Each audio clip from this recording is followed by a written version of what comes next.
This podcast may contain explicit language.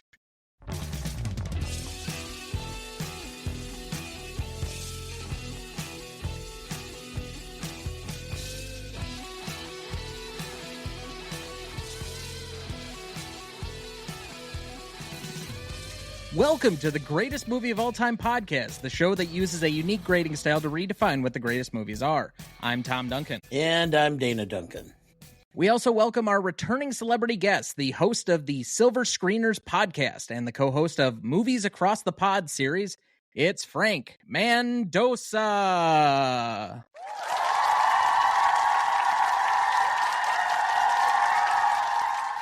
I think I get the exact same level of applause every time I walk into my classroom. If only we could all get that applause to follow us everywhere. It's great to be here. Thanks for having me on. Well, you're very welcome. We're glad to have you.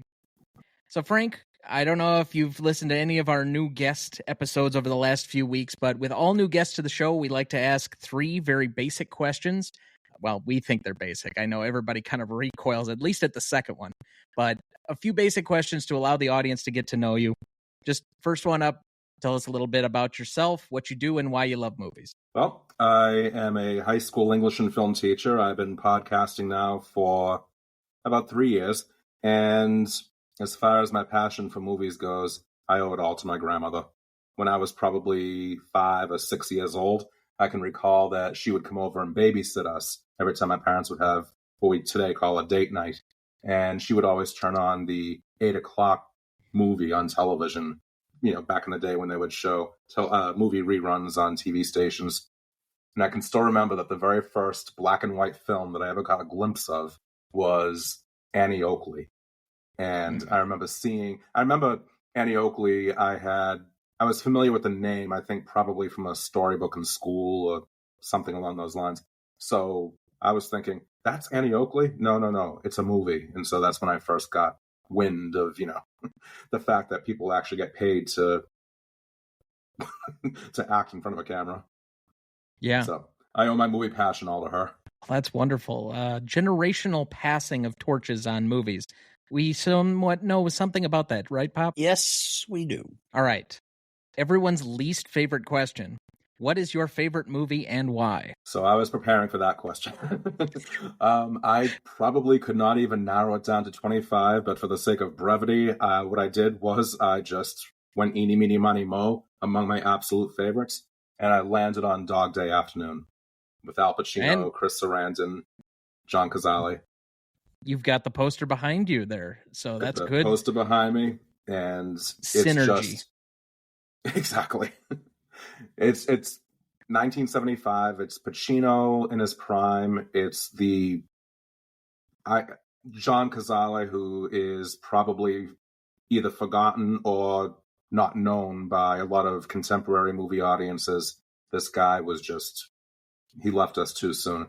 So the acting, the writing, I love the energy of the film because it's pat crime thriller, it's pat satire, it's pat expose on the power of the media. I could go on, but I won't. No, John Cazale has been mentioned on this program a bunch of times. Probably one of the great filmographies of all times because I think all 6 of his movies are absolute bangers. What is it? Godfather, Godfather 2, Dog Day, The Conversation, and The Deer Hunter. I think those are like the 6.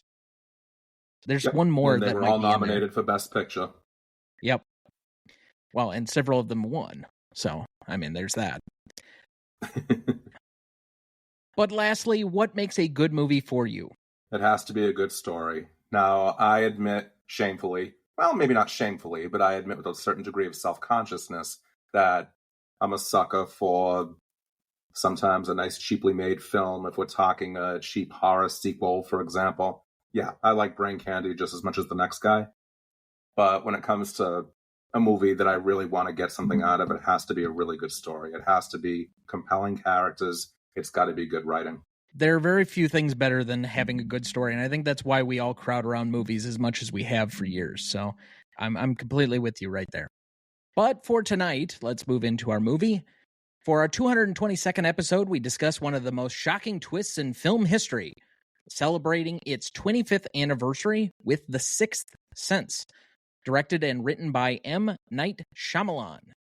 Music by James Newton Howard, starring Bruce Willis as Malcolm Crowe, Haley Joel Osment as Cole Sear, Toni Collette as Lynn Sear, Olivia Williams as Anna Crowe, Donnie Wahlberg, who I did not recognize until I read the credits afterwards, as Vincent Gray, Glenn Fitzgerald as Sean, Misha Barton as Kira Collins, Trevor Morgan as Tommy Tomasimo, I hope I got that right, and Bruce Norris as Mr. Stanley Cunningham. Recognition for this movie, The Sixth Sense, was released on August 2nd, 1999. On a budget of $40 million, the film would be a global sensation and grossing $672.8 million at the box office and finishing far and away the number 2 film of 1999, both domestically and internationally. Did either of you look up who was number 1? No. No, I didn't. It's a franchise film that most people try and forget that it even exists. It would be Episode 1, The Phantom Menace. As soon as you said try to forget exists, right away, there it was. Ah, Jar Jar Binks. Misa not think that's so good. The film was generally well received by critics, and it would go on to receive 6 Oscar nominations for Best Picture, Director for Shyamalan, Supporting Actor for Osment, Supporting Actors for Collette, Original Screenplay for Shyamalan, and Film Editing. After a 6-month online promotional campaign, The Sixth Sense was released on VHS and DVD by Hollywood Pictures Home Video on March 28, 2000. It went on to become the top-selling DVD of 2000, with more than 2.5 million units shipped, and the all-time second-best DVD up until that point, as well as the top video rental title of all time. The film generated at least $173 million, equivalent to about $307 million in today's terms, from the U.S. home video market, including $125.8 million, equivalent to roughly about $223 million now, in VHS rentals in the U.S. alone. In the UK, it was the third most watched film on television in 2003, with 9 million viewers that year. Since its release, The Sixth Sense has also received numerous accolades, including, in 2013, the Writers Guild of America ranking it the number 50 screenplay on its list of 101 greatest screenplays ever written. The AFI has also ranked it on the following lists: AFI's 100 Years, 100 Thrills at number 60, AFI's 100 Years, 100 Movie Quotes with I See Dead People at number 44, and AFI's 100 Years, 100 Movies 10th Anniversary Edition at number 89, where it was actually the most recent film to appear on that list at the time. The Sixth Sense currently holds an 86% among critics on Rotten Tomatoes, a 64 score on Metacritic, and a 4 out of 5 on Letterboxd. So as we begin each week, Dad, what is your relationship to this film? None. This is the first time I'd seen it. I just never got around to seeing it. So as with all 90s films, I have to ask, is it because you're blaming it once again on having children? Well, this is not the film that you necessarily put on with small children. And getting out was not always the easiest thing. Frank, what's your relationship to the film? This is going to sound really strange, and I know it. But this film came out in the summer of 99, and I had just gotten engaged. So it reminds me of that period of time when my wife and I were engaged. We had gone to go see it together. I can remember us talking about it a lot together afterwards. We both thought it was really well written, really well acted. So it kind of reminds me of the early days of our, of that phase of our relationship. So do you have fond memories then of this period? I realize this is making me sound really sick and twisted, but yeah, no, I do have fond memories I definitely have fond memories of the period. And the movie itself, I do have a lot of respect for it, in the sense that in a summer of The Phantom Menace and, a lot of other, The Mummy and a lot of other, I don't want to say brainless, but, popcorn flicks. In a summer of popcorn flicks, it was nice to have something that required a little bit more thought, something you could actually decompress and talk about afterwards and have differing opinions on. And so that's my relationship to it. Is I think that I'm not sure if it was his film debut, M. Night Shyamalan, but I think it was at least his theatrical debut, the feature-length theatrical debut. I think it was he hit the ground running with this one. Yeah, he was definitely not real known before this. I don't know if it is his film debut, but it's definitely the one that put him on the map. And I think that has a profound effect on where we're going to come down with some of the scores later.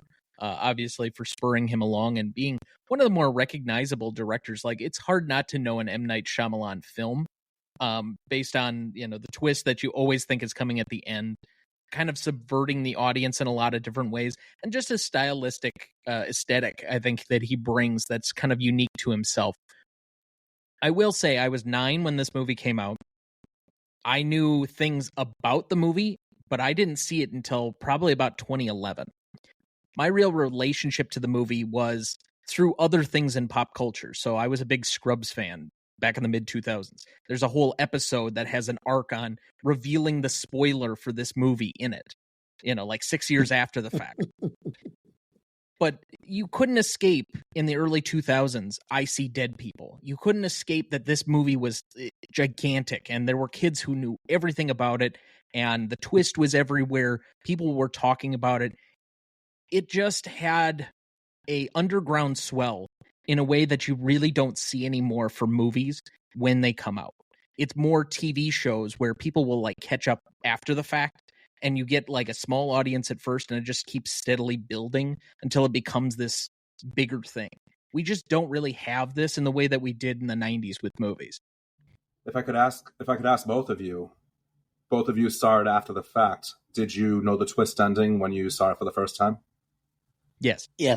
You both did know the twist ending. Okay. Yeah. So it's been about 12-ish years, 13 years since I've seen it the last time. I knew the twist, and so I was kind of really looking for it this time. Whereas the first time I saw it, I just kind of casually watched it. But now that I'm watching it more professionally for the show, I looked at it very differently. And so you notice all of the things that are there in setting it up, that his wife never actually responds to him. Nobody actually like touches him except like Cole at one very small point in the film. There are just little cues all over the place that I remember people talking about this movie that are obvious once you have that revealed to you. But I still thought that there were very surprising moments that I completely forgot about this film. One of them being the Misha Barton scene with the tape. I completely forgot that thing was even in there. And there are still just good things in the movie, even though the twist gets so much press. No, I mean, I knew about it, and I guess to some extent that may have been one of the reasons why I didn't watch it, because I kind of had it told to me once, and I'm like, oh, okay, well, I guess I don't really need to watch it now. But actually, now in retrospect, I wish I would have watched it earlier. So what is the film about? Ultimately, there are things that people mean to say that are left unsaid. And in this way, it's almost the ghosts are haunting themselves about things that were unresolved in their lives with people who mattered to them. And they have this yearning to speak even though they can't. There's a big separation, I think, in this film between things that it represents, so the story versus the actual plot. Most people will tell you the plot. The story, though, and I would agree with you, is a lot about grief. And specifically the grief either we leave with people or that we have from people who have passed on. And for me, that's the haunting aspect of this film. Whether you say that, these ghosts are in like some form of a purgatory trying to resolve the issues before they can move on with their eternity, or, however religious you are. And the movie is clearly not, but that aspect, do you have resolution? Do you have a form of grief laid out for you that you can actually find peace? I think that, to me, more than anything, is what this movie is about. To me, it's a movie about the power of fear and the power of love. I think particularly of the story element where Bruce Willis he tells Cole, talk to them, and that erased Cole's fear pretty much. Might have been too simplistic of a depiction of how all of a sudden talking with ghosts was great, but that fear being eradicated, that allowed Cole to finally open up to his mother. And I don't want to put the cart before the horse and talk about Indelible or best scenes, but when he tells his mother at the end, when he shares a secret with her that he sees dead people, it's the love between the two of them that really, to me, carries the whole film. And I don't know, I did see not necessarily religion, but faith in the film. There was you had a lot of close-ups of religious iconography, scenes inside the church, close-ups of the statues. I'm not saying that it was necessarily a religion-pushing film, but I would say more on the broad sweeping strokes, the idea of faith. Faith in that we do go on, that there is an existence out there for us beyond this mortal life, and because it's in human nature to fear the unknown, that's where the theme, to me at least, of the theme of the power of fear comes into play. No, I would agree with the faith notion of this. You are very correct that there are tons of religious iconography, and we're talking about he's introduced, or these two meet in a church. I mean, from that point, it's kind of our jumping off point for the rest of this, but it's made for an American audience, which as a Western culture is somewhat grounded in a lot of our Western canon of stories and mythology is based in Judeo-Christianism. Or Judeo-Christianity. So some of these things are maybe not shared to push, but rather to point to something that feels familiar so that you can follow along the rest of the story. But that makes it no less poignant. It's just the avenue by which these things are introduced to us so that we get the point he's trying to make.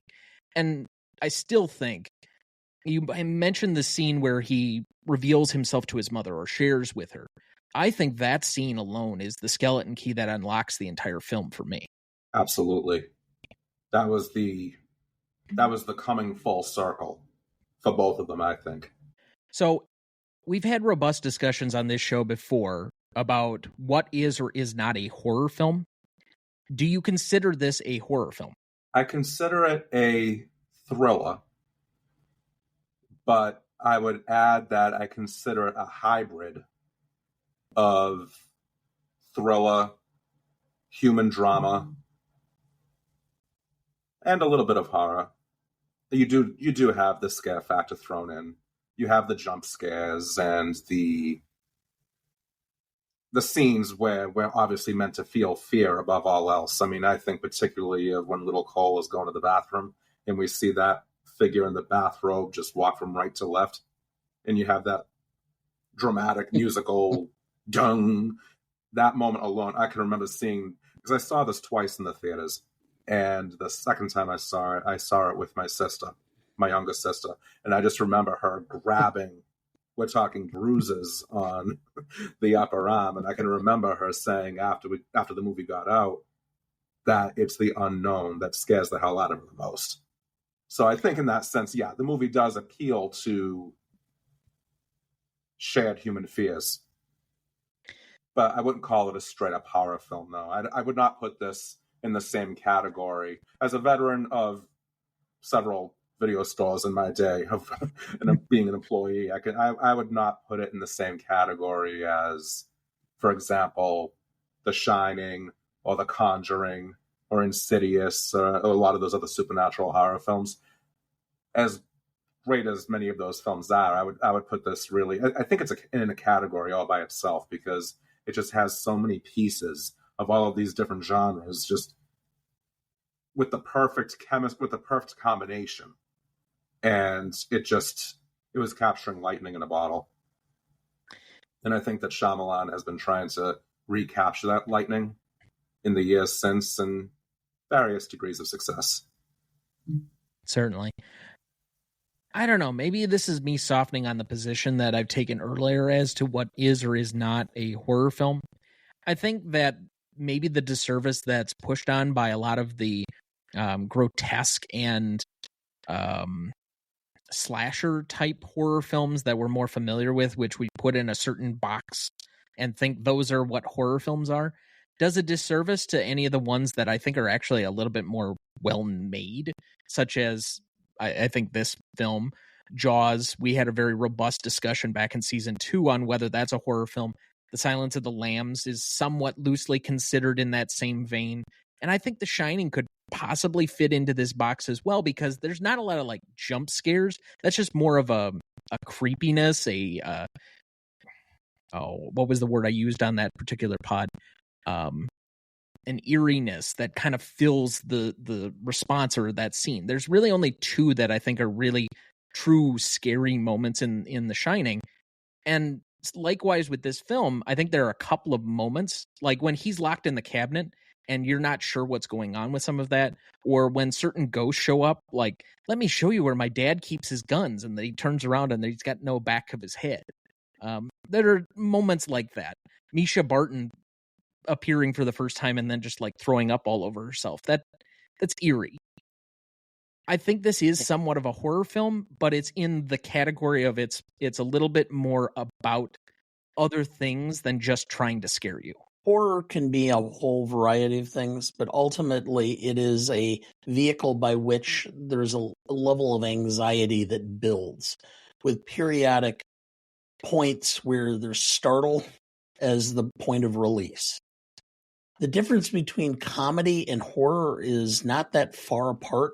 There's a build. The anxiety is different, but it's looking for triggers for the release of the emotion or of the underlying tension. And so, yeah, I think this is a horror movie in that regard, because you feel you're constantly wondering what's going to happen next. And the anticipation is building, and then things happen, and boom, all of a sudden you're startled. And there's a sudden release of that anxiety, that tension, and then it starts to build again. The film deserves a lot of credit for allowing there to be a shared experience among the audience members, because no matter what a person's experience may be, for example, if they're a believer, if they're not a believer, if they, if they have any notions of what death entails and how that can differ from person to person, despite all of these different viewpoints that exist and all of these different personal experiences that result in the way that we tend to approach the idea of our own mortality, it is still a fundamental shared human emotion that the film strikes a raw nerve with. And I think it's a nerve that I would say most of us have, just in terms of why do we exist? How long do we exist for? Is there a permanence? Is this temporary? And I think that any form of that, whether it's a film, whether it's a song, whatever it may be, if it provokes that kind of thought so that people can share ideas and discuss, to me, that's a success right there. That's a win. And on those same lines, I mean, we've talked a lot about how this movie became an overnight success. I mean, you look at the box office for 1999, by most accounts, one of the big film years of all time. But there was such a gap between 1 and 2, and then everything else even that year. I think The Matrix was like number 4 that year, and it grossed less than this movie. It caught and tapped into something. Is it the nature that this story is somewhat universal in its themes, that it got such a reaction from an audience, or is it something else? I think that whatever your identity is, there's something in the movie that you can relate to. Again, if you're a believer, if you're not a believer, if you're a parent, if you're a little kid, well, maybe not that little seeing a movie, but if you are a person who has never been believed whenever you reveal some truth about yourself, if people say, I don't believe you, you're a freak, they keep calling him a freak, you're just looking for attention. I think that there are a lot of roles that the different characters play. If you're in a marriage and you feel that you have been placed second to your spouse's work, as she comes right out and she says to Bruce Willis in the very first scene, she's reading the citation and she says, this is the mayor of Philadelphia saying to you, job well done for all the work that you have done over the years that has resulted in everything else in your life, including me, coming second. I think that there's just something that can speak to really just about anybody of a certain age. Ultimately, I think that this film kind of really tapped into really a period of that summer where there wasn't a lot of thought-provoking movies going on. To me, one thing I've learned is no matter how much advertising you do, it never is as good as word of mouth, which is why I think social media influencers have grown in popularity so much, because they can do more in 30 seconds than 40 hours of advertising does. Because there's a trust that you have in them. And so I think that's part of what made this big. The other thing, and as far as the DVD sales, the DVD was released, when was that, Tom, again? So it was about 6 months after it was originally released. So, again, I mean, we were going through this whole period, the millennium, we were going to have the Y2K crash and all this. And I think there was a certain nostalgia for human connection built. Of course, we've been through a couple of times since then where human connection has become much more emphasized, both 9/11 and the pandemic. But I think even at that time, we were coming out of this period of the 80s and early 90s where it was me, make money, be rich, I'm going to do this, and if you stand in my way, then forget it. I don't need you. I think it came back to people wanting to realize that they needed people in their lives, and they needed to have relationships more than their own self-grandizement. I think I'm going to make it even simpler than that. You're trying to look at these like overarching cultural themes that are there and trying to grasp something out of the 80s for 1999 while you can do it. I think it's a little bit far away, so you're having to pull a little bit harder on the threads. To me, the word of mouth that you mentioned is strong for this because of the twist ending. It is universally known as one of like these seminal examples, along with like The Usual Suspects. Those are like the two that everybody mentions as being the twist at the end of a movie. I think they somewhat forget that at the time that it originally came out, the biggest and actual, I would say, is the biggest twist ending to any film is Empire Strikes Back, Luke, I am your father. But we'll digress into that next year. The point being that you had this big moment. You had a bunch of people passing along that this movie was surprising in a way that other films weren't at the time. This felt new. It felt fresh from a different filmmaker that they hadn't seen. We had a new rise in horror out of the late 90s that I think was about to start taking off. And as such, you had this campaign behind it where it was just kind of an underground thing. And the movie's good. So you get a good movie with a good push behind it and get this kind of an unusual organic campaign, and it becomes something more. It's kind of how last year the Barbenheimer thing just kind of took off because everybody wanted to be a part of it. It had this organic swell online, and we haven't seen anything really since. We've had things that are, peaking close to it. You know, Twisters will have a couple million, and Inside Out will do ridiculously well, but okay, Fall Guy and Challengers and some of these other movies, they kind of flop by the traditional metrics. So I don't know. It's hard to measure some of these things. To me, it's just this had the right moment at the right time with people that were wanting something new. And we get that a lot in the nines of a particular decade. Well, if I could ever figure out what people really want, I could have retired a long time ago. You could retire now. I suppose I could. You just say you don't want to. I suppose I could. I mean, you can't draw early retirement, but you could sell out. You could go do something else. You could walk away. No one's stopping you. And I say this as one of your employees. Yeah, okay. I think something else that has to be remembered, if we're talking about The Sixth Sense being a film that benefited from coming out at the right time for it to have the greatest cultural impact, it really should be remembered that it came out within a week. Like this, I think there was maybe 1 week separating the two of them, two at the most. The Blair Witch Project. The summer of '99 was a summer. Once you had your fill of the visual effects extravaganzas of The Matrix and of Phantom Menace, in theaters, Fight Club was not a hit, although it's become a huge film in the years since. In theaters, Summer of Sam was not a big hit, but it's had a following in the years since. Blair Witch Project and Sixth Sense really dominated the box office in the summer of '99.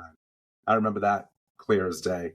And I think the fact that both of them were not only were both of them seen as horror films, but they were also supernatural themed.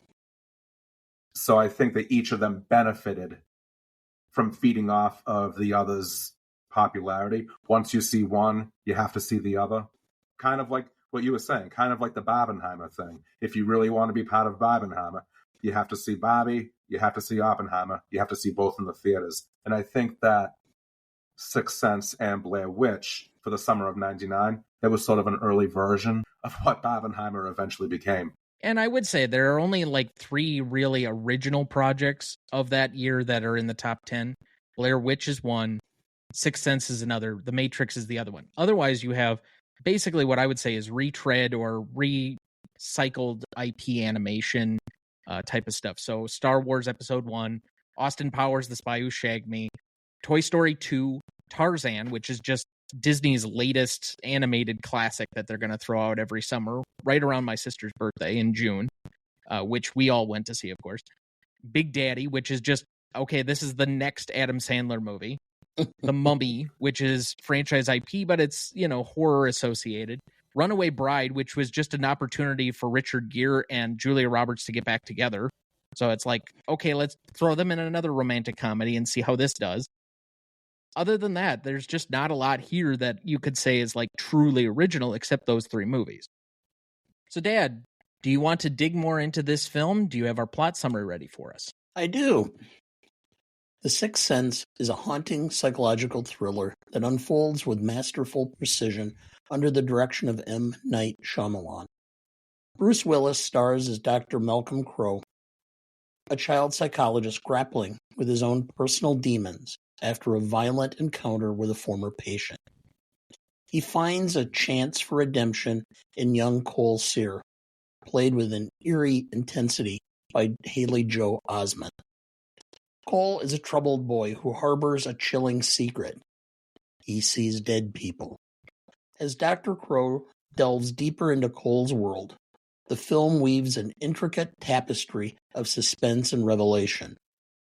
Shyamalan's meticulous storytelling and James Newton Howard's evocative score creates an atmosphere thick with dread and poignancy.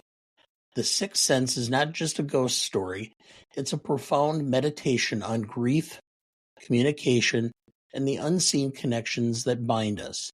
The film's climax delivers one of the most unforgettable twists in cinematic history, leaving audiences reeling and re-examining everything they thought they knew. Thank you. Did you know? David Vogel, then president of production of Walt Disney Studios, read M. Night Shyamalan's spec script and instantly loved it. Without obtaining corporate approval, Vogel bought the rights to the script despite the high price of $3 million and the stipulation that Shyamalan could direct the film. Did you know? Reportedly, Haley Joel Osment got the role of Cole Sear for one of three reasons. First, he was the best for it. Second, he was the only boy at auditions who wore a tie. And third, director M. Night Shyamalan was surprised when he asked Osment if he read his part. Osment replied, "I read it 3 times last night." Shyamalan was impressed, saying, "Wow, you read your part 3 times?" To which Osment replied, "No, I read the script 3 times." Did you know? This movie was filmed in sequence. Did you know? This was the first of 2 movies that Bruce Willis owed Disney after he caused another production, The Broadway Brawler, to be shut down due to him firing the director. He also was paid $10 million, half of his usual salary at the time. Did you know? M. Night Shyamalan originally pitched the film as a cross between The Exorcist from 1973 and Ordinary People from 1980. And with that, we will take our first break and we will be right back. Okay.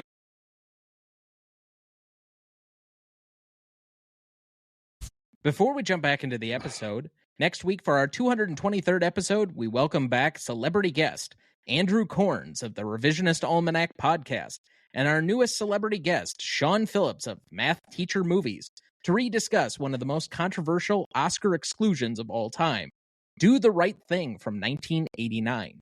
Written and directed by Spike Lee, music by Bill Lee, starring Spike Lee, Rosie Perez, Danny Aiello, Ossie Davis, Giancarlo Esposito, and John Turturro. You won't want to miss that one, so watch ahead of the show by searching the Real Good app to find where it's streaming for you. That's REELGOOD. Now, before we get back into things, I just want to ask our guest, kind of what do you have going on there over at Silver Screeners and across the movie pods? Or movies across the pod, my bad. I don't want to get your series wrong. Well, in Silver Screeners right now, I am about to begin recording a sort of a 3-episode series of actors who are known primarily for one type of performance, and they try something new. So Steve Carell, for example, trying his hand at drama, or someone known primarily for drama trying their hand at comedy. So that's going to be sort of a 3-episode series. I already have one recorded, and it's just a matter of pulling the other 2 together. My most recent episode was on 1934's It Happened One Night and 2009's The Proposal with Sandra Bullock and Ryan Reynolds. As far as movies across the pod goes, next episode that we have planned, my co-host Dave and I, he's out in Liverpool, England, we are going to be recording An American Werewolf in London. One of my personal favorites. Well, I know we covered It Happened One Night earlier this year for its, now I have to do the calculation in my head, 90th anniversary. I think that was in March. Yes. 90, yeah. Yeah. So, wow. But great. And again, glad to have you on. We'll kind of talk a little bit more about that at the end of the show here again. But also before we move on, unfortunately, you guys out in the audience, I don't mean to scold you, but you're falling behind. It's been weeks, probably a month since we've received any Ask Dana Anything questions. And I have to express my disappointment. So apparently you guys aren't interested in my co-host anymore, because this is some of our best content, is when we ask him stuff off the cuff that he has absolutely no preparation for, and he comes up with some unusual story of some court-related thing. But anyway, if you want to redeem yourselves out there in the ether, please write us at greatestaltimemooviepodcast@gmail.com, or you can find us at any of our socials at gmotepodcast on Instagram, Letterboxd, TikTok, and X. That sounds right. Yes. Anyway. Unless Frank had a question. Yes, unless our guest has a redeeming question for the audience on the Ask Dana Anything. I do have a question, actually. Okay. There you go. It's irrelevant to The Sixth Sense, but is there any movie that you can think of that is an honest and realistic portrayal of a courtroom scene? Yes. My Cousin Vinny. You're going to really bring up you and the Yes. Vinny Gambini? Honest to God. Every time I have watched that, it is the most realistic method of cross-examination and presentation of evidence I've seen in a courtroom. In fact, I know for a fact it's taught in some law schools. They show you that film as a method of cross-examination. And Really? Yes. And in fact, when I did trial work a lot of times, which predated My Cousin Vinny, started doing it it's about 1990, I think, is when I had my first major trial stuff. But I decided to create a persona, somebody that was more likable or realistic with the jury. But the bigger the jerk the prosecutor was, the more homespun and simple and aw shucks I became. And so it's part of the whole persona is to cross-examine and to do it in a way that builds. And the parts where he goes, "Are you telling me that you cook grits faster than any other place or on your stove any faster than any other place on the face of the earth?" And I mean, I've done stuff like that, and it's fun. And if you can get the jury chuckling because the witness who's supposed to be key for the prosecution looks like a buffoon, you've got the jury in your hands. I mean, I had a case where it was a confession, and she wanted her trial. And I asked the deputy sheriff, I said, "Well, I noticed the handwriting here. It's not real clear. Did she write this out?" He goes, "No, I wrote it out." "So how did you write it out?" He goes, "Well, she told me what to say and I wrote it down." I said, "And then you showed it to her?" "Yes." "Did you have her sign it?" "Yes." I said, "Did you ever ask her to proofread it and see if it's accurate?" "No." "You mean it could be wrong?" "Maybe." I mean, right there, I'm like, wow, okay, yeah. Okay. So, but yes, it's My Cousin Vinny. I thought about this a lot.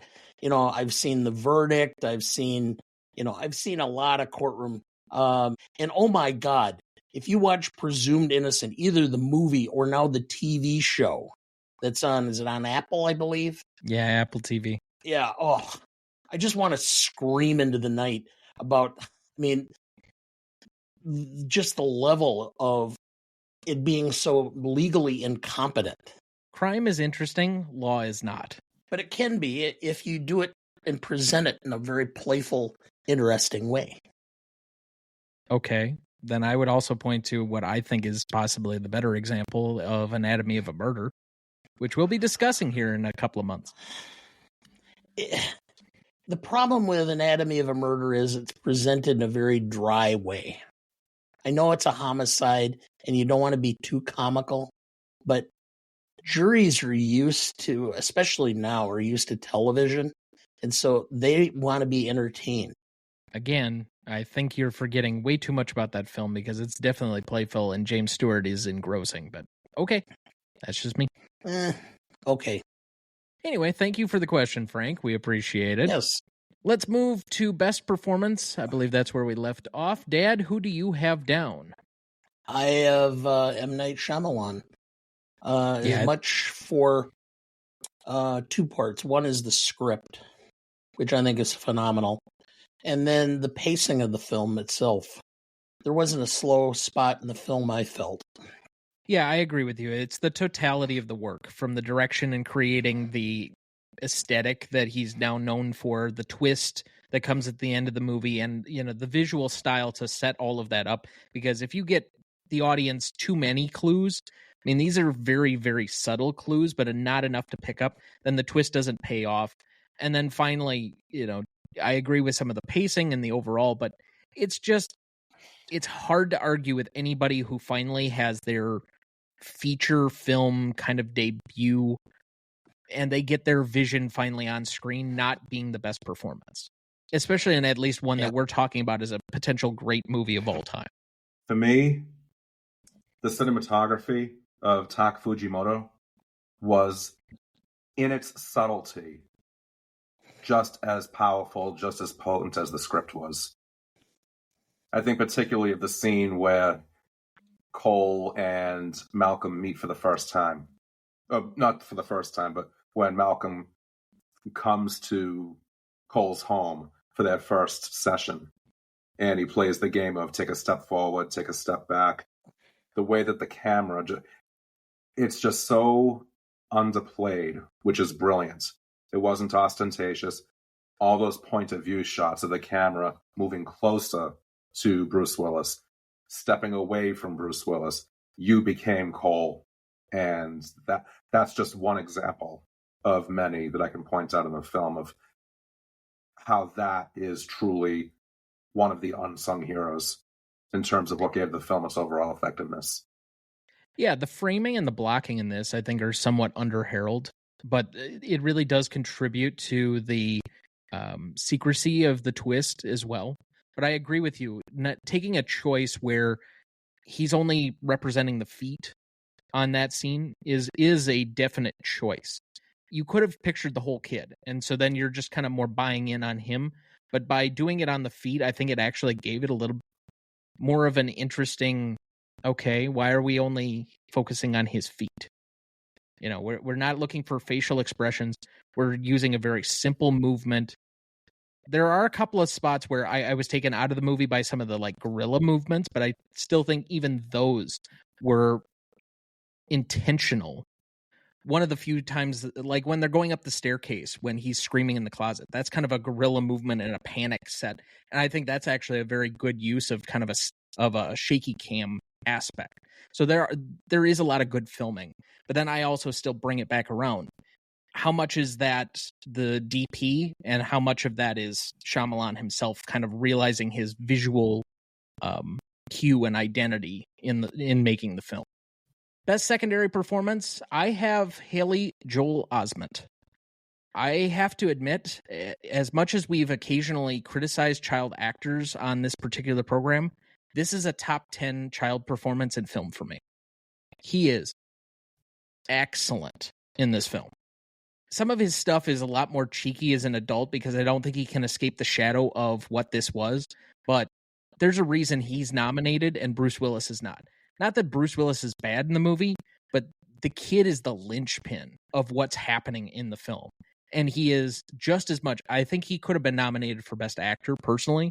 I think they probably put it in Best Supporting so that he had a little bit better shot at it. But even so, wow. For somebody that's, I want to say he was like 10, 11, 12 when he made this. It's just like an incredible performance for me. I would certainly say Haley Joel Osment as well. Not too many children historically have been nominated for Oscars. You have maybe one every 10 years. I think the last child performance, and I could be wrong, but I think the last one was Stanley Wallace for Beast of the Southern Wild. Before that, we had... It was Jacob, I can't remember his last name, but for Room, alongside Brie Larson. That was just slightly after that movie.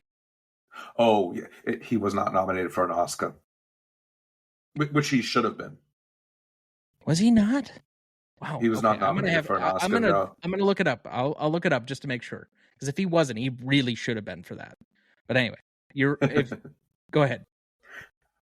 Well, I mean, I think about Stanley Wallace for Beast of the Southern Wild, Hallie Steinfeld for True Grit. Going way back, you have Tatum O'Neal, you have Linda Blair, Mary Badham for To Kill a Mockingbird, Patty Duke for The Miracle Worker, Justin Henry for Kramer vs. Kramer.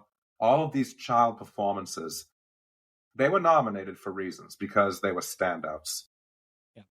Haley Joel Osment, the fact that he did not receive the Oscar, with all due respect to Michael Caine, that was an Oscar that was given for, okay, here's a career cap or Oscar for you. for Michael Caine. Haley Joel Osment, I mean, that was the true definition of robbery. You are right. He was not nominated, and I can't believe it, because I swear he was. Oh, well. Anyway. Well, I'll make it unanimous. So I will also go with Haley Joel Osment.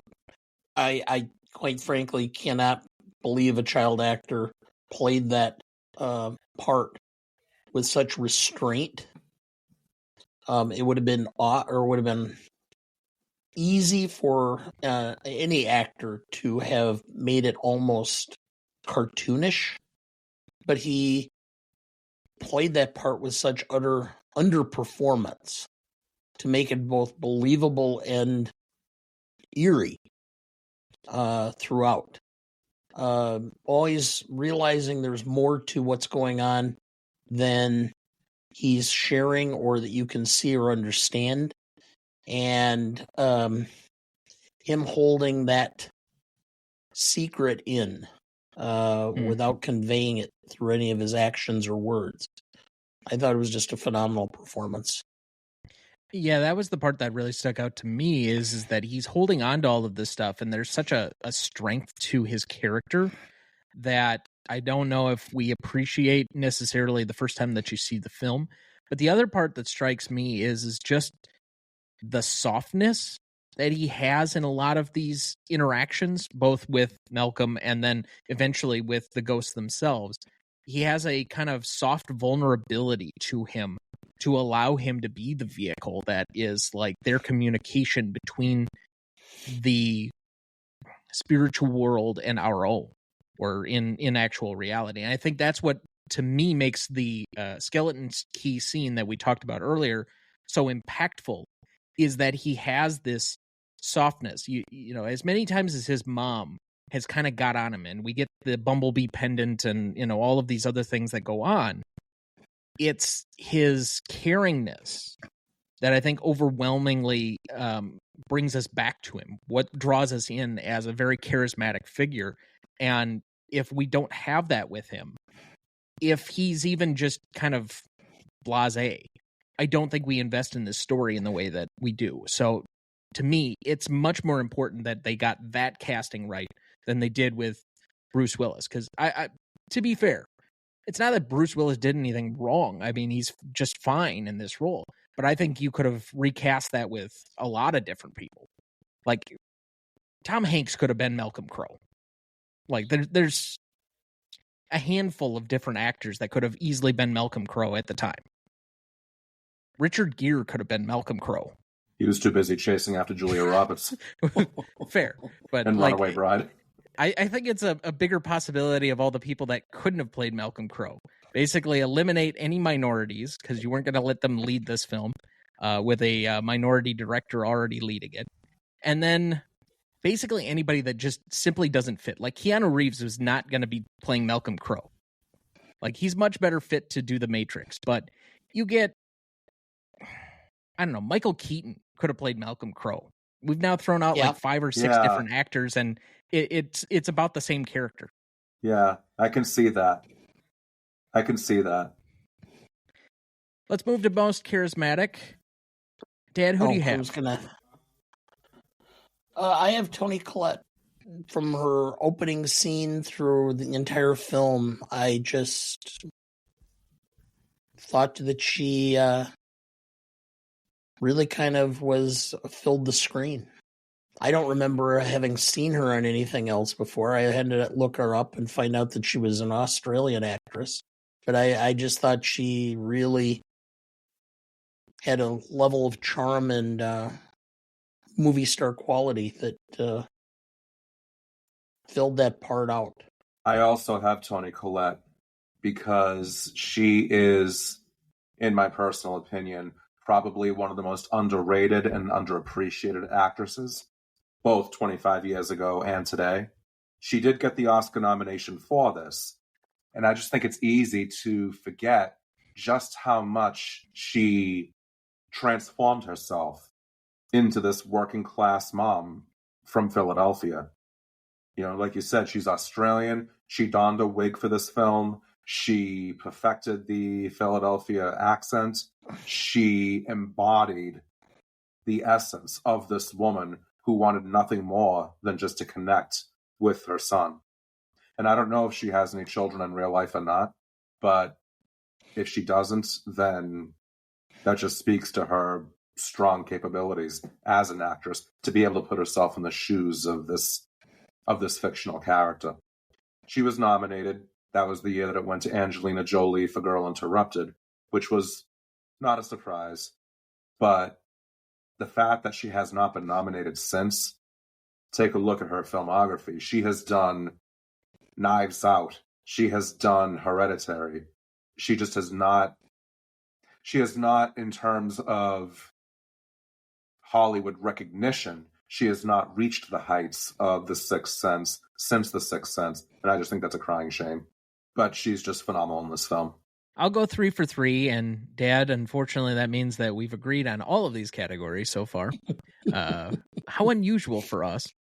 But I think that she balances really well in this movie the fear of what's going on with my child with the endearing love.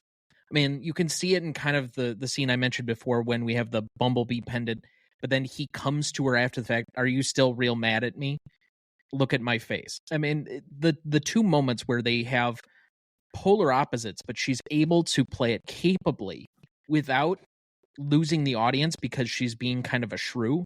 Like, the way that this mother role could have gone could have been much more Harpy-esque and much more demanding. Things have gone missing. Things are terribly weird. You're making it up. But she balances it out with a fond affection, caring fondness for the child that I don't think is universal in parents, but was necessary in this role for us to continue to care about that relationship. And again, by the time we get to that moment near the end with the two of them in the car, that's such a momentous moment in the film for me. If she doesn't balance this just so carefully, and maybe part of that has to do with direction as well, I think we lose the audience, and the impact of those last couple of scenes just isn't as big for me. So I have to give it to her because of being kind of a mother you almost wish you had. Let's go to best scene then. I have 5 nominees right now, and we can add more as needed. But first I have Break In. So obviously the opening salvo with Donnie Wahlberg. I was trying to go for the actor name, and I was forgetting because it's still, I did not recognize that as Donnie Wahlberg. Then I have Locked in the Closet. Then we skip forward quite a bit to the tape. So I hope you know what I mean by the tape being the dad watching the daughter be poisoned. Then I have Cole telling his mom, the scene we've mentioned many, many, many times. And then finally Letting Go, which is the final reveal and Bruce Willis having the conversation with his wife while she's sleeping. So are there any ones that I skipped over? And I know there are several entries that could be in here because there's a lot of different scenes, but any ones that I skipped over that you think should be included? If we're going in terms of best scene, my understanding of that is that it's a scene that has the most emotional impact in the film, or that's the most, that leaves the biggest impression. I mean, it can mean a lot of different things. I think for me personally, the best scene that I have is the one we've talked about endlessly so far.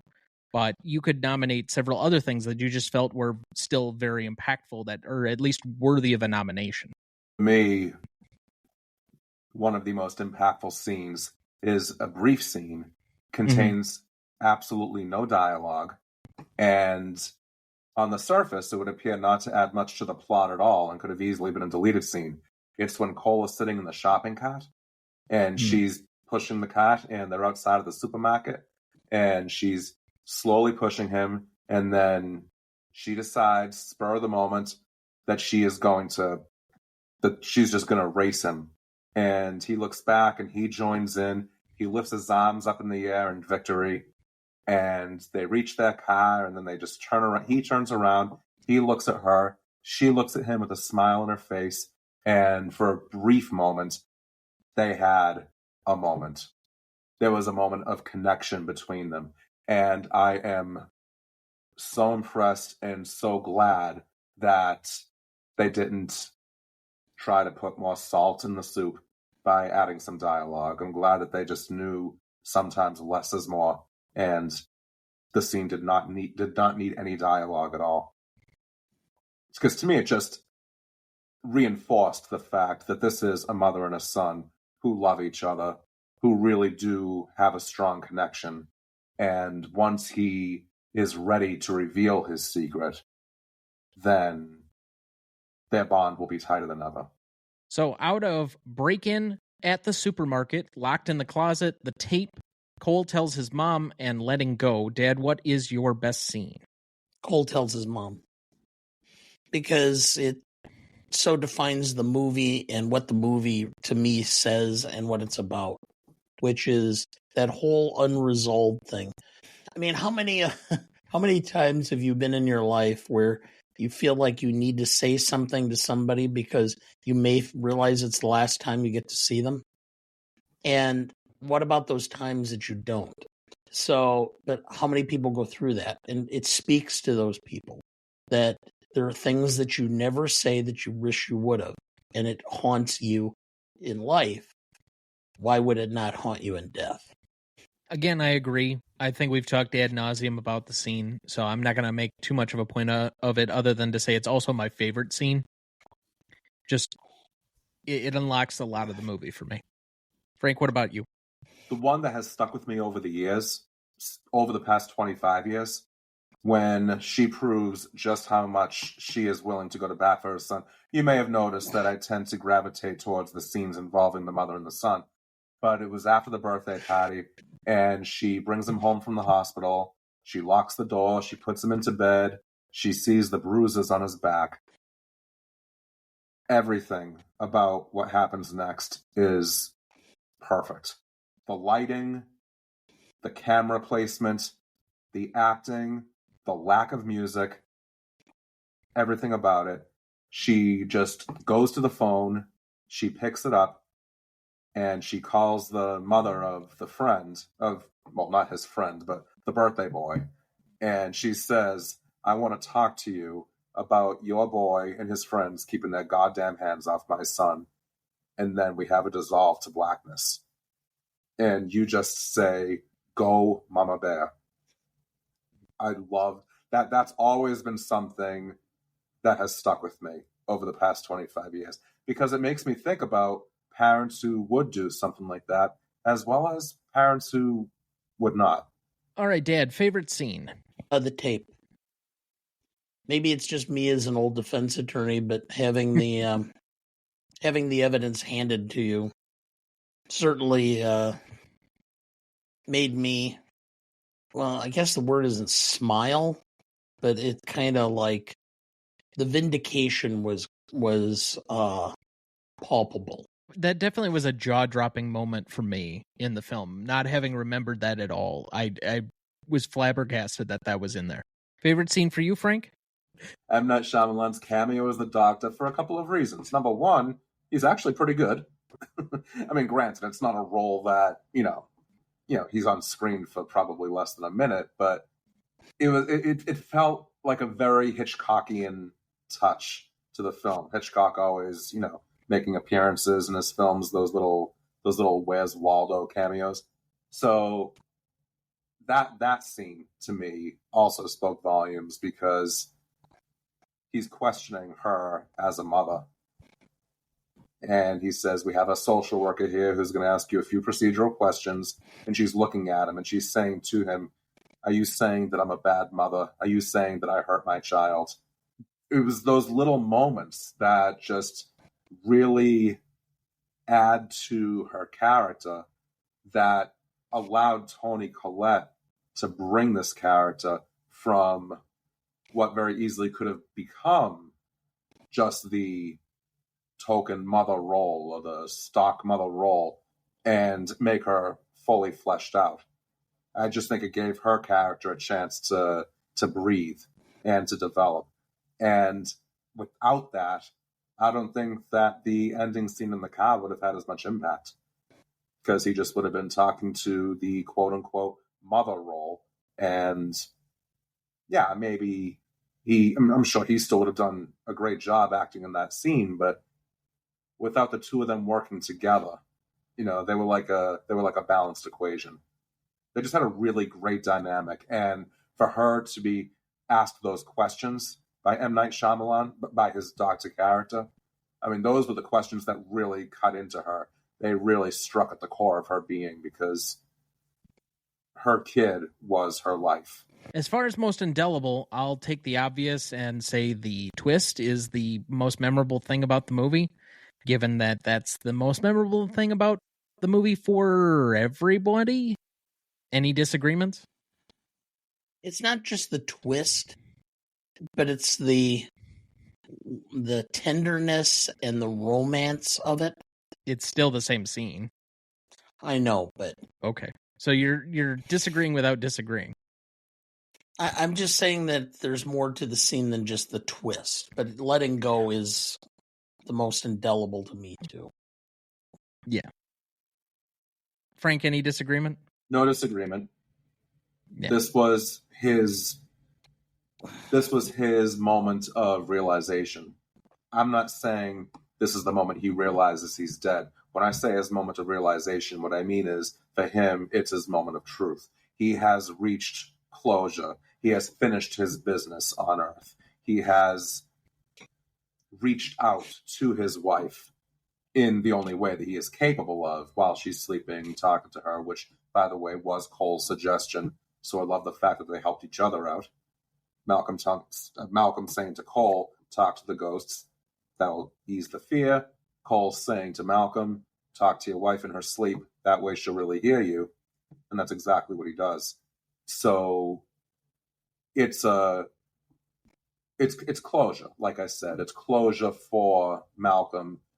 He now can transition into the next phase of existence, whatever that may be.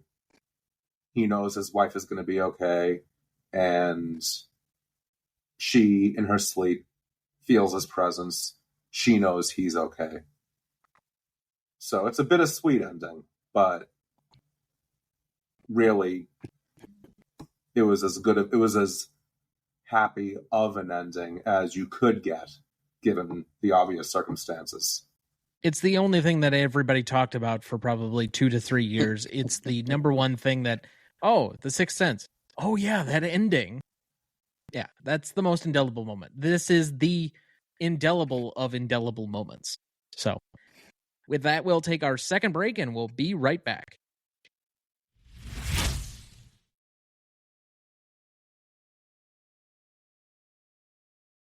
Before we jump back into the episode, as of this last month, all of our episodes are also now in video format. That's right, you can see my resting nerd face and all of Dana's famous okays in pristine high definition. So far, we have 7 different episodes now available to watch. Just head to youtube.com/@GMotePodcast, where I have the full video and audio feeds on our website, RonnieDuncanStudios.com/GMotePodcast. Both of those are available in the episode description of this episode, so check us out there, and if you do, please like the video or subscribe to the channel. We would really appreciate it. Moving on, Dad, do we have anyone to remember this week? Yes, we have one. Erica Ash, 46, American actress and comedian, Survivor's Remorse, and The Real Husbands of Hollywood. And so we remember her here for her contributions with a moment of silence in her honor.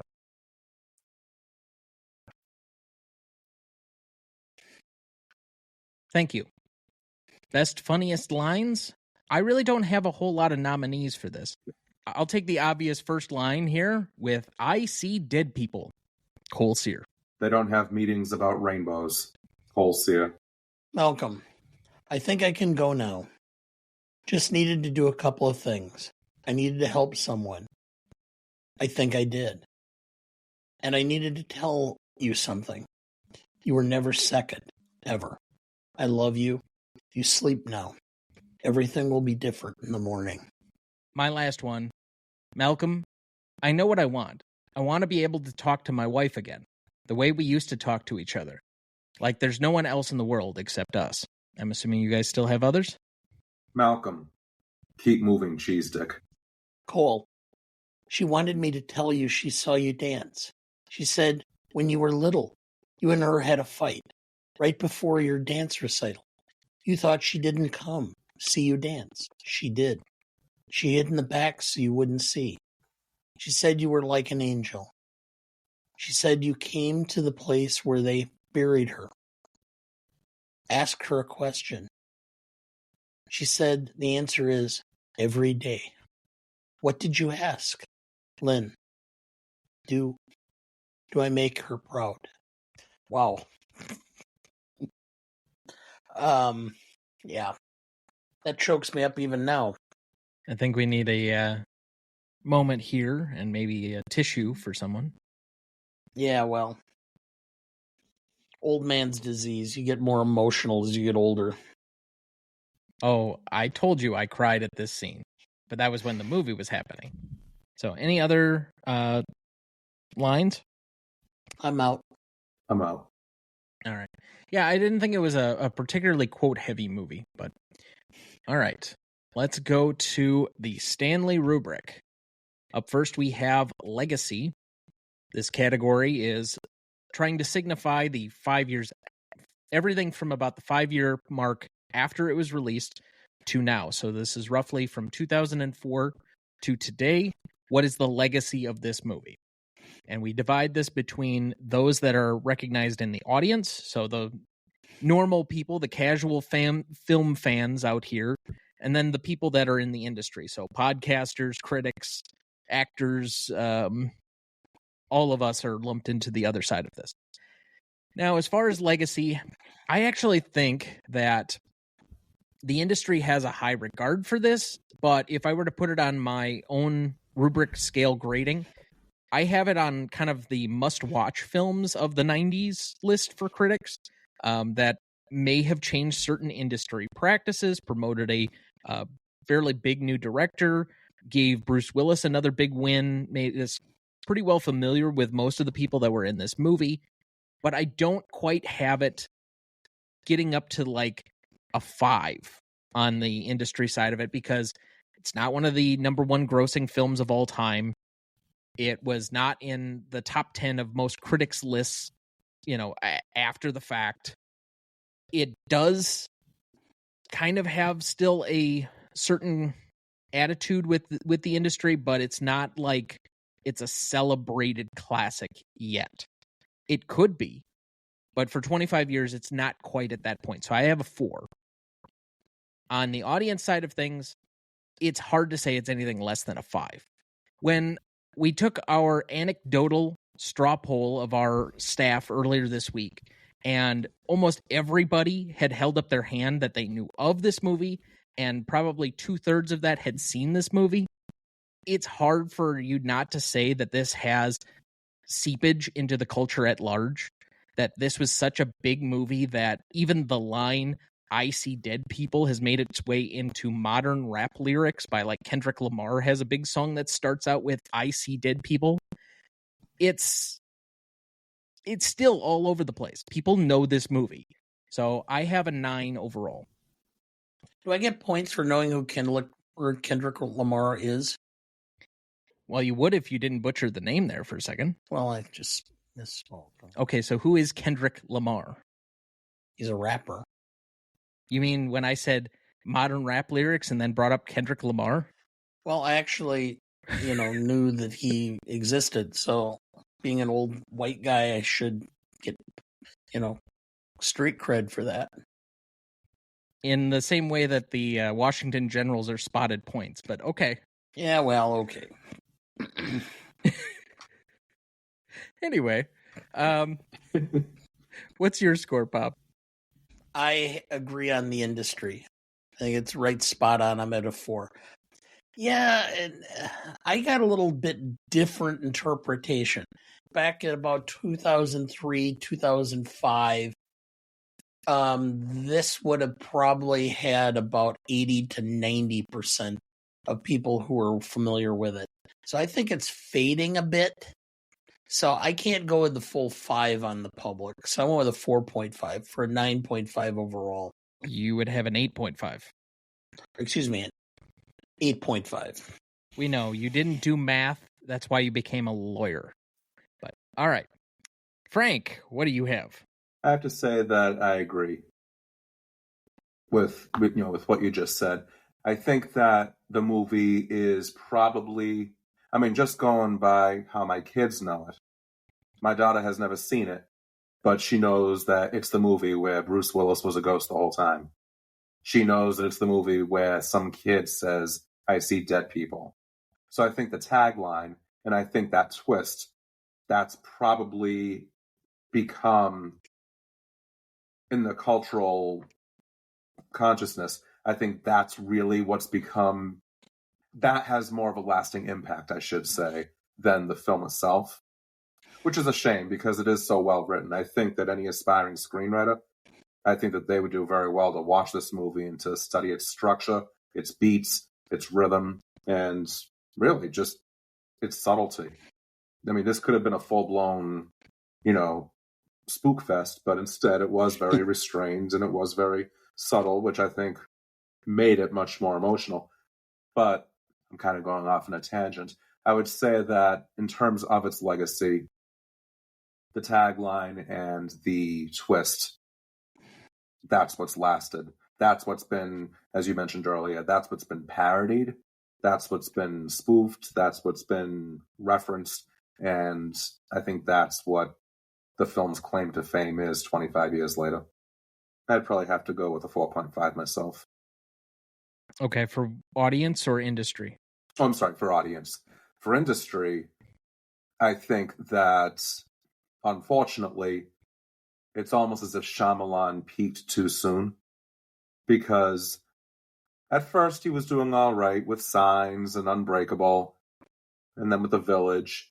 But as tends to be the case in show business, once someone is built up to be the next big thing, they're always going to, through no fault of their own, they're never going to match expectations. And I think the industry works that way because, as they say in the industry, you're only as big as the box office receipts of your most recent film. So I think he's struggled to make a film that has matched the brilliance of this one. I think that he's been accused by some in the industry of being a one-trick pony because he always has to have that last-minute gotcha at the end. So, and this is not my personal opinion. I'm saying this is how I perceive the industry to regard him. So, I would say with the industry, probably a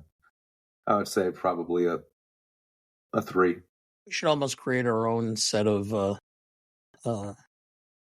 Oscars at the time of the Academy Awards, and one of them could be the Orson Welles Overachievement at My First Film Award. There are plenty of other podcasts that focus on revisiting the Oscars. One of which will be on Sunday. I'm talking about when we're each Oscar we look for give some of our own odd awards. Okay, sure. How would you tell that in the moment? No, we do an Oscar show, don't we? I know. How would you tell that in the moment? Okay, I'm not understanding where you're going with this. You're asking that an Oscar nomination for an award in a particular year is for somebody who peaked too soon, which you're trying to measure in the year that they're actually peaking? Okay. How would you be able to tell? That the peak too soon has to be a hindsight award. All right. Anyway. So that's an 8.33 average between the three of us. Impact and significance. I'm sorry, I have no real great argument for a 10 other than it was fucking huge. This came out of nowhere. It was made on a relatively minor budget. It was kind of a first-time director on a spec script who became an overnight sensation. It made stars out of most of the cast and kind of blew up everywhere. Everybody knew it. It was one of the defining movies of this year. It's a 10. Now, Somebody tell me why I'm wrong. I can't. I agree with that 100%. Everything you said, I cannot counter. Yeah, I guess it didn't get the big award for actors, but it did get the nominations. It didn't win a whole lot. So for the industry, and it really didn't, it allowed Shyamalan to have more films, but it didn't propel anybody per se. I went with a 4.5 for the industry, but the public was a dead on 5. So I went with a 9.5. I just couldn't give it a full 10. I'm sorry, if I'm going to make a true industry argument, the notion of a horror film getting into the Oscars for Best Picture before they expanded it to 10, and that this was like one of the more celebrated things of the year. The only other time I've seen that in my lifetime is when Get Out came out. But all right, I'll leave you at a 9.5. But I'm sticking by my assessment. I thought about it a lot. And again, for the audience out there, I should have mentioned this on the front end. This is measuring those initial 5 years. So when you want to talk about the DVD sales and the industry receipts and the video rentals and all of the other stuff where this movie made big, big money, I would say that that's a part of it. And it has been a part of my co-host's arguments in other movies, such as Shawshank before. But we digress. So that is a 9.83 average between the three of us. Now you may continue with Novelty, Dad. Novelty. All right. Story versus execution. I think the execution with the plot twists and how the structure of the film was and how it was shot and the quality associated with it, I would give it a 5. But ultimately, it's a ghost story. And it's people communicating or talking with ghosts. It was wrapped, and that's where the execution comes in a very unique and special way. But the underlying story itself was not that novel. So I gave it a 3. So I have an 8 overall. So I've divided Novelty recently between originality and execution, which you were kind of alluding to there. I don't agree with you at all that the originality suffers in the way that you're indicating. I think this is a wholly original story, which is why I think it resonated so much with the public. So I have a full 5 on originality. Where I think this movie suffers is actually, I dinged it a couple of points for execution, and that's only for maybe a lack of budget, maybe a little working with some people who aren't like the full-time industry professionals. Disney didn't put its full force into this movie. It was kind of like, yeah, we'll take a chance on a project. We'll do something. We'll throw Bruce Willis in it because he owes us one. There are a couple of things in here from a special effects or maybe a lack of certain subtle cues in certain spots. Again, there were a few small areas where I had some issues with some of the cinematography for moving the camera a little bit too much for my taste, just personally, that I would argue against. So I came down at a 3.5 because I reserved the 5 on execution for things that I think excel on execution, as opposed to, something that where I think it's crisp, but it's maybe not like an excelling thing.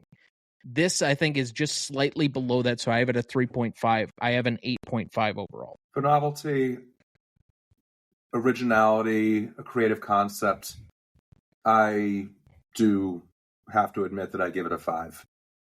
In terms of execution, as much as I hate to say it, there are a couple of plot holes. If I have to pick at nits, there's a moment when the film sort of breaks its own rules.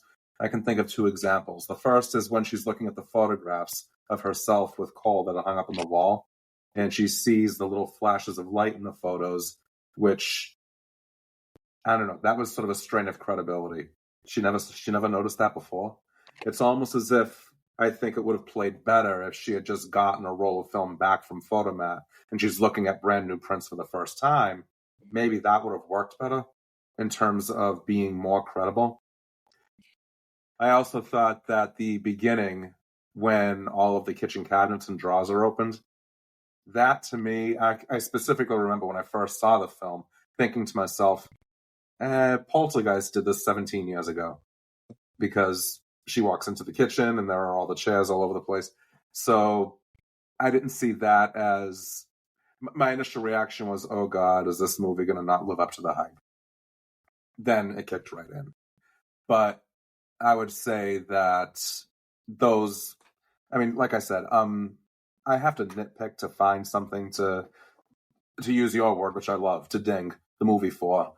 Probably the only other one where it seems to break its own rule is when he's getting ready to play King Arthur, and the teacher comes in and says, are you ready?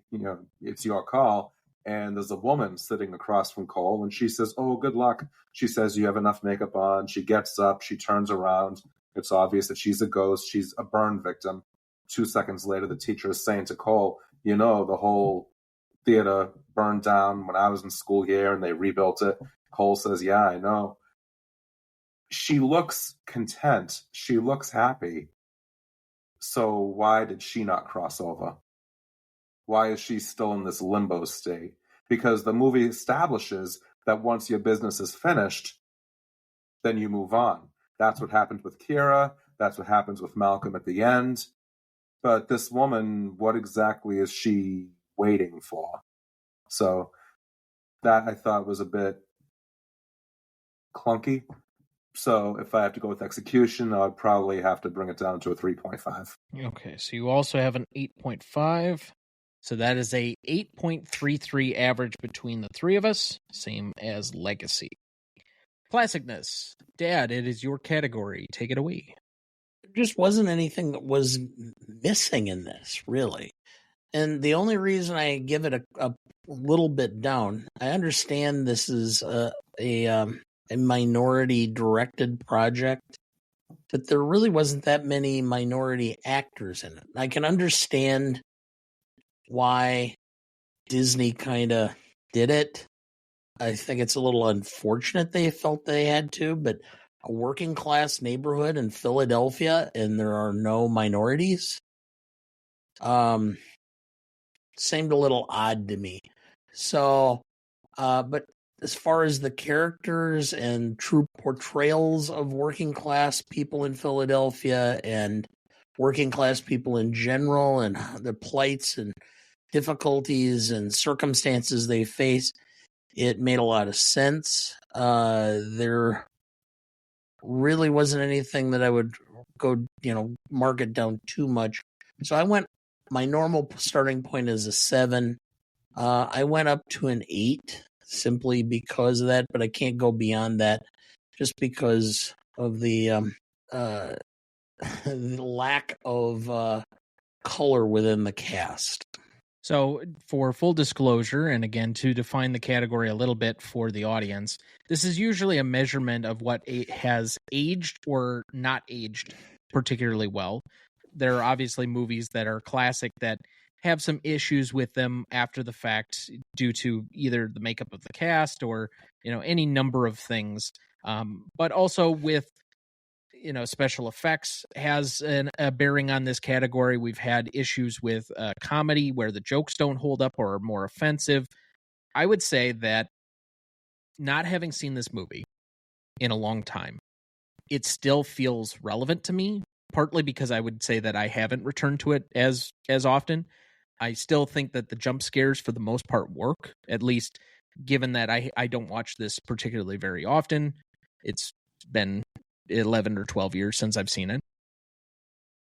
The only thing that really ages poorly is the fact that everybody knows the ending. And so if you're watching it either for the first time or you're watching it for the second time, there's just a little bit of freshness that's taken away from you than knowing what happened at the end of the movie for the first time. I have no idea what it would have been like to see this movie without knowing the ending. That was taken away from me. So I guess the only way that, to me, this doesn't hold up is just from that aspect. That being said, I do think there is a classicness to this movie. It's kind of getting into that era where 20 to 25 years out, this is a decently classic movie that could be shown on TCM or AMC or any of these other movie channels especially now that we're getting back into streaming services having specific channels.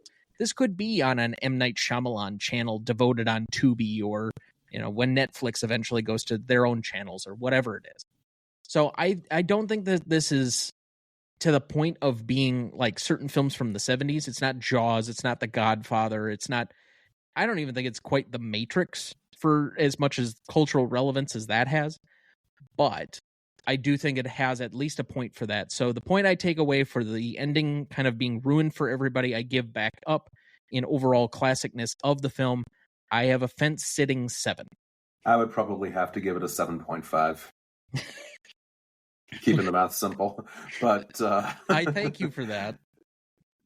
Both of you raised excellent points. And it was something that crossed my mind, was the fact that this was supposed to be working class Philadelphia, and there was one black student in Cole's class, no lines, who is visible really only when during the Kangatha play they all fall and they're all laughing and the kids are all over each other. And there was only, well, there were two characters of color in Bruce Willis's wife's antique store, and the woman was depicted really as a very materialistic, shallow, unpleasant jewelry grubber, and the man, her fiance, was depicted as someone who did not have the spine to say to her, where are your priorities? This might not work if this is what you're basing, if you're measuring my love by how big of a rock I can give you on your finger. So they were both depicted in a negative light. So that I would say, and again, I don't know if that was Shyamalan's choice. I don't know if that was something that was just a sign of the times. But something tells me that it would not be, or at least the minor characters would not be cast the same way these days. So 7.5 for me. All right, so that is a 7.5 average. Finally, rewatchability. I'll make mine fairly simple.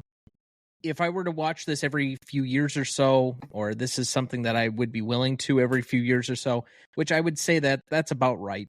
I give that about a 3 for putting it on. For leaving it on in my rewatchability score. If I stumble across it, it's on one of these channels or anything as we kind of have in streaming, I might be tempted to turn it on for 5 minutes, maybe watch a few scenes. So that's somewhere about 2.5 for me. So I have about a 5.5. The rewatchability factor of this film for me is not due to the story. I mean, how many times can you keep watching the same twist ending knowing that it's coming? But there is rewatchability for the technique, the storytelling technique.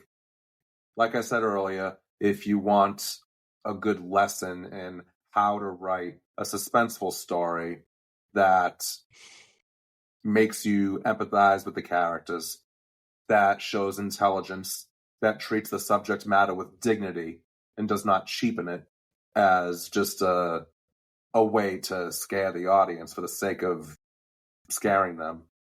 For me, that is a lot of rewatchability. It's sort of like a reassurance that movies like that can still be written and still be made. I would go with the 9 because, again, because of the technique. There's a lot to be gained from studying the movie's technique. I usually start with a 6, kind of, as to whether it's something that I will rewatch on a regular basis. And realistically, I'm surprised I haven't seen it. I really enjoyed the film. Again, there are certain holes in my movie watching portfolio, but this being one of them. And I will rewatch it again within the next couple of years. So that gets it up another half point to a point. And I will, or would be willing to show it to people who have never seen the film. This is something I might sit down and try to get your mother to watch, because I think she would enjoy the story. So I'm going to give it a 7 for rewatchability.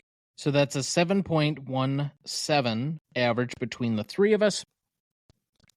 For audience score, we have an 89% for Google users and a 90% for Rotten Tomato users. So, to recap the categories, we had an 8.33 for legacy, a 9.83 for impact and significance, an 8.33 for novelty, a 7.5 for classicness, and a 7.17 for rewatchability, with a 8.95 for audience score, giving us a final total of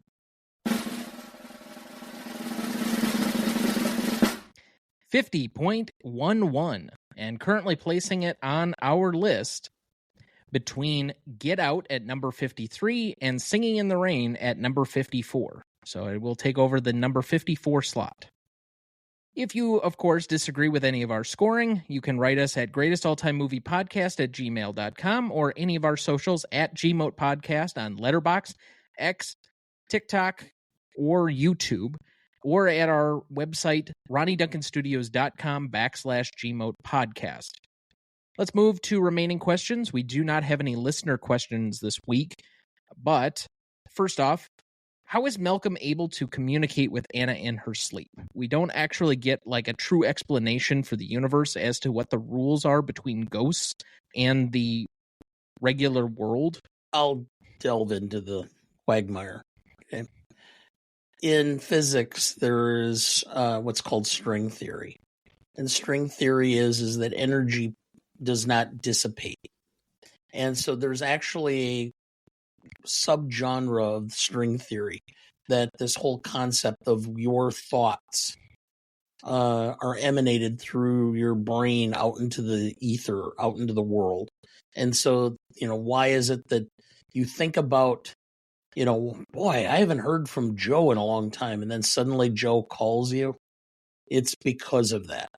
And so the subconscious specifically has a broader ability to understand and perceive than the conscious does, because it can focus on specifics as opposed to the various influences that exist in our conscious thought.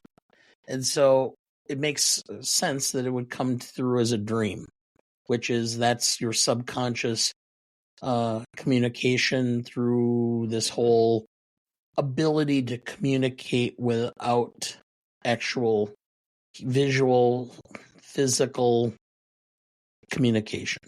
And you get on me about bringing up philosophy during our podcast. At least thrice this year you have done so. And you bring in string theory as your opening salvo to answer a remaining question. Okay, well, maybe I'm not saying the answer doesn't make sense or whatever else, but just makes me wonder. Just makes me wonder. Well, the thought came to me while I was sitting with a bowl of peyote. Okay, you want to pass the peace pipe here? Okay, what was more shocking? The reveal that Crowe was actually dead, or that Kira's mom poisoned her? Now, us knowing the ending, I think for the two of us, it's probably the former as opposed to the latter, but to our guest who was actually in the theater and saw it fresh for the first time, what was the more shocking element? Most definitely the fact that he was dead the whole time. Okay. I just remember my jaw dropping to the ground. There are certain moments in time where I really do wish I could have seen it for the first time with an audience, like when it came out. Certain films like that, and certain moments in certain films. That's one of them. The shark coming up out of the water in Jaws, that's another one. Watching Dorothy go through the door to the Land of Oz for the first time. That would have been an amazing thing to see in a theater with people. But yeah. All right. Finally, is this the most indelible film twist ever?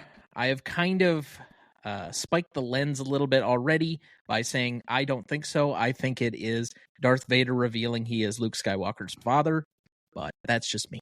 Well, I had the same experience with Empire Strikes Back that you did with Sixth Sense.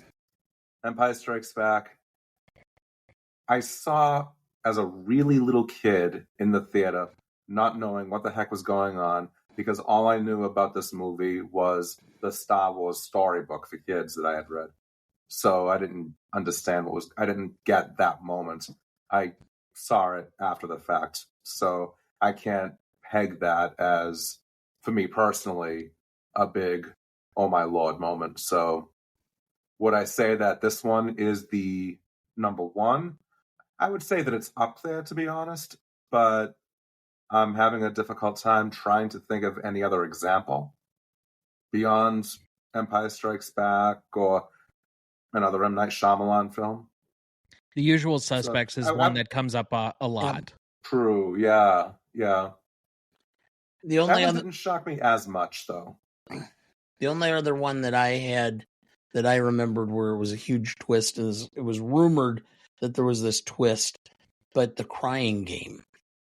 Where yes. It wasn't as big a film, but the fact is you're watching this and all of a sudden you come to the conclusion or realization that Jay Davidson is a guy, and you had no clue through the film watching this, and you're like, oh, okay.